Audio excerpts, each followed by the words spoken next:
ನಮಸ್ಕಾರ. ಸದಾನಂದ ಬಾಮ್ನಿ ಯೂಟ್ಯೂಬ್ ವಾಹಿನಿಗೆ ಸ್ವಾಗತ. ಆನ್ಲೈನ್ನಲ್ಲಿ ಸರ್ಕಾರ ಎಲ್ಲ ನಮೂನೆಯ ಸುವಿಧಾವನ್ನು ಜನರಿಗೆ ಬಿಟ್ಟು ಕೊಡ್ತಾ ಇದೆ. ಈ ಹಿಂದೆ ಆಗಿರಲಿಲ್ಲ, ಕಾಗದ ಪತ್ರ ವ್ಯವಹಾರ ಇತ್ತು, ಈಗ ಆಗಿಲ್ಲ. ಎಲ್ಲವೂ ಆನ್ಲೈನ್ದಲ್ಲಿದೆ. ಹಳ್ಳಿಗರಿಗೆ ಇದು ಗೊತ್ತಿಲ್ಲ ಪಾಪ.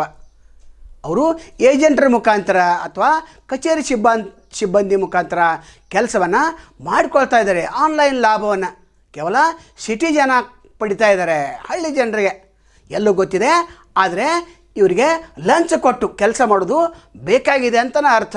ಯಾಕಂತಂದರೆ ನೀವು ತೂಕ ಮತ್ತು ಅಳತೆ ಇಲಾಖೆ ಹೋಗ್ರಿ, ಆದರೆ ಆ ಇಲಾಖೆ ಎಲ್ಲಿದೆ ಅಂತ ಈ ಹಳ್ಳಿ ಜನರಿಗೆ ಗೊತ್ತಿಲ್ಲ. ನಂತರ ಲೋಕಾಯುಕ್ತ ಅದು ಕೂಡ ಇವ್ರಿಗೆ ಗೊತ್ತಿಲ್ಲ. ನಂತರ ಗ್ರಾಹಕರ ನ್ಯಾಯಾಲಯ ಅದು ಕೂಡ ಇವ್ರಿಗೆ ಗೊತ್ತಿಲ್ಲ.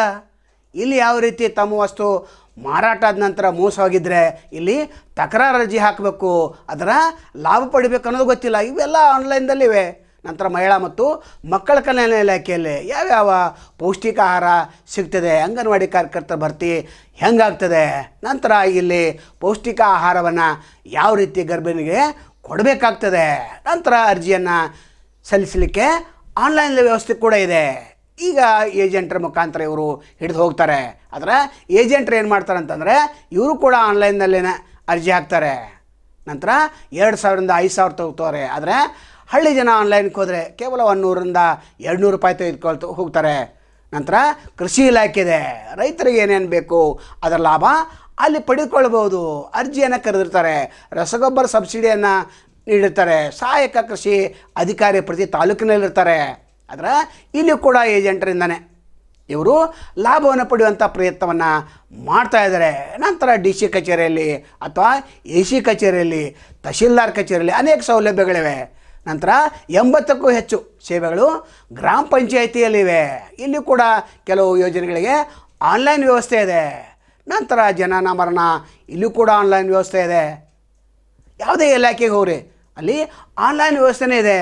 PWD ಇಲಾಖೆಯಲ್ಲಿ ಯಾವ ರೀತಿ ಗುತ್ತಿಗೆದಾರ ಆನ್ಲೈನ್ದಲ್ಲಿ ಟೆಂಡರ್ ಕರೆದು ಲಾಭವನ್ನು ಪಡೆದುಕೊಳ್ತಾನೆ, ಆ ರೀತಿ ಹಳ್ಳಿಗರು ಇಂದಿಗೂ ಕೂಡ ಸುಧಾರಣೆ ಮಾಡಲಿಕ್ಕೆ ಸಾಧ್ಯ ಆಗಿಲ್ಲ. ಇವರು ದೊಡ್ಡ ದೊಡ್ಡ ಮಾತುಗಳನ್ನು ಸಿದ್ದರಾಮಯ್ಯ ಹಂಗೆ ಮಾಡಿದ್ರು, ನಂತರ DK ಶಿವಕುಮಾರ್ ಹಿಂಗೆ ಮಾಡಿದ್ರು, ಸುದ್ದಿನ ಇವರು ಮಾತಾಡ್ತಾರೆ. ಇವ್ರ ಹೊಲಕ್ಕೆ ಯಾವ ರೀತಿ ನೀರು ಬಿಡಬೇಕು, ಮಣ್ಣಿನ ಪರೀಕ್ಷೆ ಯಾವ ರೀತಿ ಮಾಡಬೇಕು ಅದು ಗೊತ್ತಿಲ್ಲ.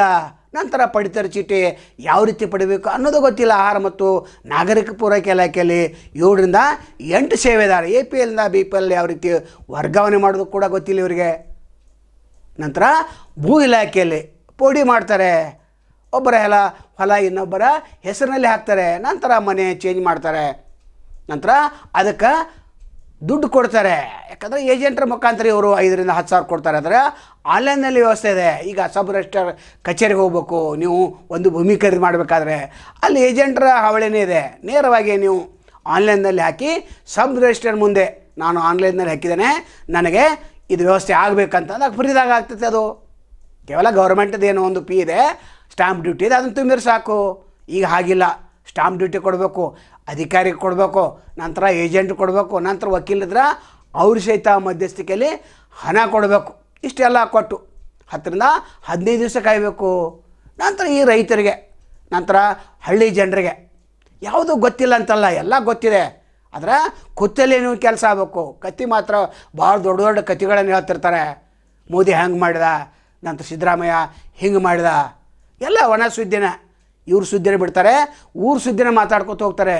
ನಾ ಹೇಳೋ ಉದ್ದೇಶ ಏನಂತಂದರೆ ಆನ್ಲೈನ್ ವ್ಯವಸ್ಥೆ ಇದೆ. ಈಗ ಒಂದು ಪ್ರವೇಶ ಬೇಕಾಗಿರ್ತೈತೆ, ಅದು 6ನೇ ತರಗತಿಗೆ ಮೊರಾರ್ಜಿ ಅಥವಾ ಅಂಬೇಡ್ಕರ್ ವಸತಿ ನಿಲಯ ಅಥವಾ ಅಲ್ಪಸಂಖ್ಯಾತರ ಇಲಾಖೆ ಅಥವಾ ಹಿಂದುಳಿದ ವರ್ಗ ಇಲಾಖೆ, ಅಲ್ಲಿ ಕೂಡ ಆನ್ಲೈನ್ ವ್ಯವಸ್ಥೆನೇ ಇದೆ. ನೀವು ಕಂಪ್ಯೂಟರ್ಗೆ ಹೋಗಿ ಅಲ್ಲಿ ಆನ್ಲೈನ್ನಲ್ಲಿ ಅರ್ಜಿ ಸಲ್ಲಿಸಿದ್ರೆ ಸಾಕು, ನಿಮ್ಮ ಮಗನ ಪ್ರವೇಶ ಪತ್ರ ನಿಮ್ಮ ಮನೆಗೆ ಬರ್ತಾಯಿದೆ. ನಂತರ ಭರ್ತಿ ಆದದ್ದು ಕೂಡ ಬರ್ತದೆ. ಈಗ ಆಗಿಲ್ಲ. ಏಜೆಂಟ್ರ ಹಿಡಿಯೋದು, ಅಲ್ಲಿ ಕಚೇರಿ ಸಿಬ್ಬಂದಿ ಹಿಡಿಯೋದು, 5ರಿಂದ 10 ಸಾವಿರ ಕೊಡೋದು, ಸರ್ಕಾರಿ ವಸತಿ ಶಾಲೆಗಳಿಗೆ ಅಡ್ಮಿಷನ್ ತಗೋದು, ಇದೇ ನಡೆದಿದೆ.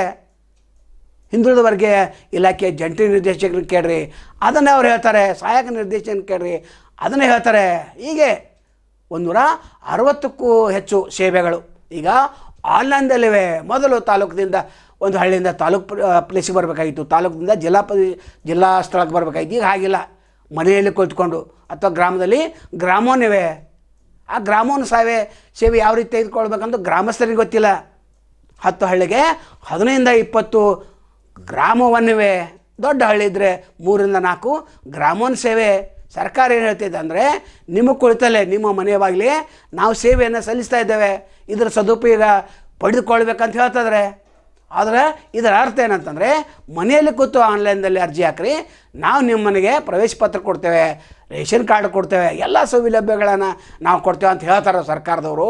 ಆದರೆ ಇವರು ದೊಡ್ಡ ದೊಡ್ಡ ಕಥೆಗಳನ್ನು ಹೇಳ್ಕೊತ, ಒಣ ಸಾಬರಿ ಮಾಡ್ಕೋತ, ಊರು ಸಾಬರಿ ಮಾಡ್ಕೋತ ಕೊಡ್ತಾರೆ ವಿನ ತಮಗೇನು ಬೇಕಾದಂಥ ಲಾಭವನ್ನು ಪಡೆಯೋದಿಲ್ಲ. ಏಜೆಂಟ್ರ ಹಾವಳಿ ಮುಖಾಂತರ ಇವರು ಕೆಲಸವನ್ನು ಮಾಡ್ಕೊಳ್ತಾ ಇದ್ದಾರೆ. ನಾವು ಹಳ್ಳಿಗರಿಗೆ ಅಥವಾ ಮುಗ್ಧ ಜನರಿಗೆ ಏನು ಕೇಳ್ಕೋದಪ್ಪ ಅಂತಂದರೆ, ಆನ್ಲೈನ್ನಲ್ಲಿ ಹೋಗ್ರಿ, ಅಲ್ಲೇ ಹೋಗಿ ನೀವು ಅರ್ಜಿ ಹಾಕಿದರೆ ನಿಮಗೆಲ್ಲ ಸೌಲಭ್ಯ ಸಿಗ್ತದೆ. ಇದೇ ಇವತ್ತಿನ ವಿಡಿಯೋದ ಮುಖ್ಯ ಉದ್ದೇಶ. ನಾವು ತಮ್ಮನ್ನು ಭೇಟಿ ಆಗ್ತೇವೆ. ಅಲ್ಲಿವರೆಗೆ ಎಲ್ಲಿ ಶುಭಾಗಲಿ. ನಮಸ್ಕಾರ.